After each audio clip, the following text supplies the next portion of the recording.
Sina, the Angurang, the Ramdar, Jindi, Hagura, Hakushing, Gutelo, Pasha, Shinga, Singa, Singa, Singa, Marida, Sugulali, Pujaman,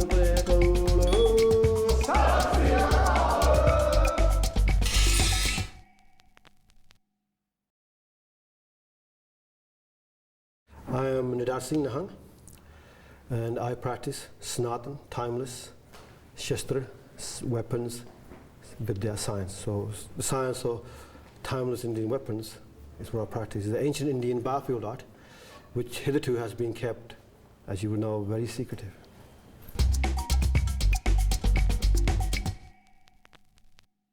In 1984, I went back to see my grandparents, and just by chance I met an old master of the art, and he was looking for a student. Now, from a young age I was pretty physical. I stayed with my grandparents early on, when I was about 5 to 10. My grandfather was a wrestling champion, and so his training regime, exercise regime, he's imparted to me, so I kept that up over here.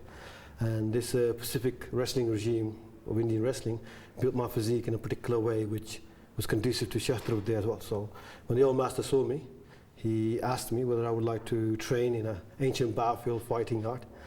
And I thought, yeah, why not? And so on. And next day I showed up in the village nearby, and no questions asked. He said, here's a stick. I'm 80 years old, attack me. And don't hold back. And he sort of goaded me on. At the beginning I was a bit apprehensive to attack an old man with a stick. As I did, he just threw me about. And at that time I didn't understand the science behind it. But in time I would understand the science behind it. It was not just a fluke or so on. He did it many times. So that's how I got introduced to Shastar Vidya in '84.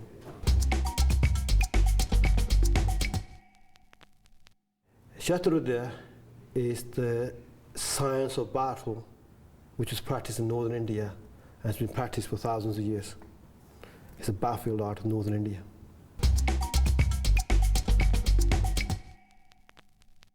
What we deal with is concepts dealing specifically for ancient battlefields, which all end up in fighting in a battle formation. So everything we do from day one is geared towards fighting in large groups in battle formation. So whether it's doing unarmed combat, weapon combat, etc. We also cover, apart from one-on-one fighting, one against multiples, we fight tactics and strategies for fighting in skirmishes, fighting, breaking through battle formations, and also fighting as a battle formation. As you saw, our ground fighting is based on ladder fighting, which is to do with scaling enemy fortresses and fighting from ladders. And also how to hit the enemy, engage the enemy as they're crossing rivers, etc. and so on. So we got fighting on the ladders, we got fighting on the water, on the ground. So all this makes it a battlefield art.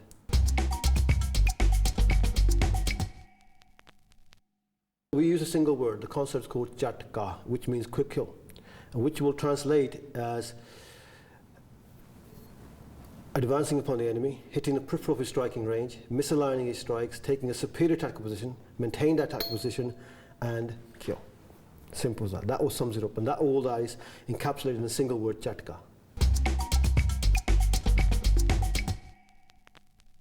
This is a military system. So what they have is they had the Sikh armies, etc., soldiers and so on. And amongst the soldiers, those who are seen as the most capable, the masters will come amongst the soldiers and pick out them. It's like more analog to training like special forces. So they pick out the best, the most intelligent, the most people who can learn, who can adapt and overcome, they want them. And then they will take them away and they'll give them the specialized training. And in the 19th century, pre-19th century, they had training schools within the army of the Sikh armies and so on.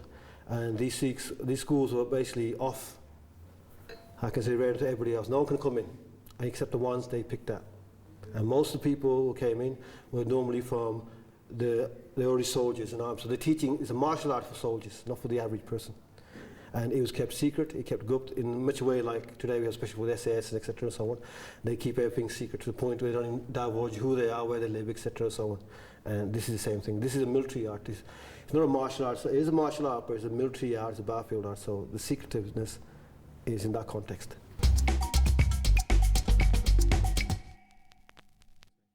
Okay, in the morning I get up, raise about 7 o'clock in the morning, and what we do, we recite a small liturgy which is all conducive to our martial art. And obviously because art is all about killing, there's nothing about what you call not to kill in our art is considered to be a sin. Just like we draw a weapon, we must draw blood onto it first before we put it back in, etc. so on. But that emphasis on kill, kill, kill, we have to ensure it doesn't drive us crazy or psychotic, etc. so on. So this particular liturgy and so on is designed to keep our humanity, as we say. Like. Then after that, apart from the daily chores, taking the kids to school, sitting down on the computer, writing books and so on. About 7 o'clock-ish, I start training my son. And with children, we bring him to the training called the Akhara, very early on. So from age of 3 or so on, they are brought in just to watch. And they can play, they can do whatever they want, safely, but we just acclimatise them to the art.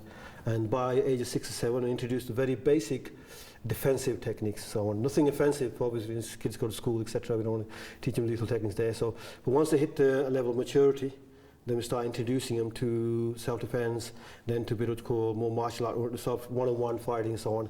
And as they hit about 15, 16, before they get introduced to proper battlefield. In the old days, it was a bit earlier on. But nowadays, we hold on to it a bit, and so on. And then by 7 till about 8:30, my son, I train him.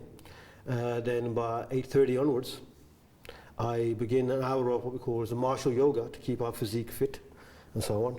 And considering it's a battlefield art, it's not so much as engaging the enemy with the strength, etc., but to get on the battlefield, off the battlefield, carry our kit, march, etc.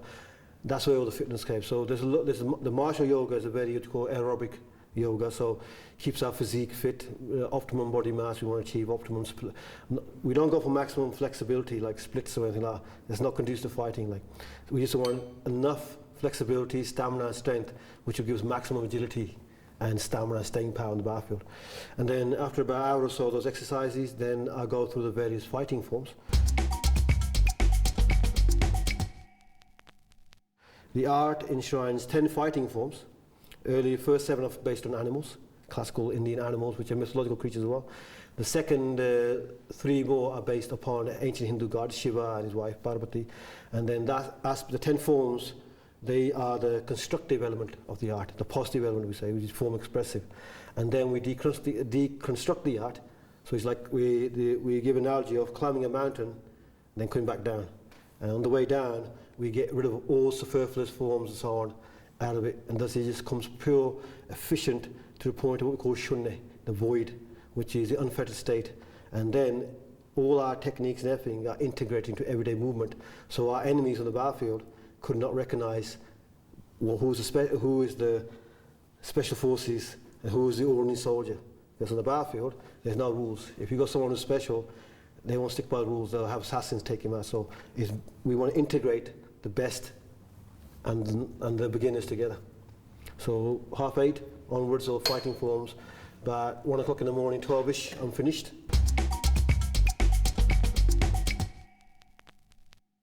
About 1 onwards, there's about half an hour of meditation, which again is to make sure that we take everything into perspective and calm ourselves down, and then bed. That's kind of routine is most days, apart from when I'm here teaching and so on.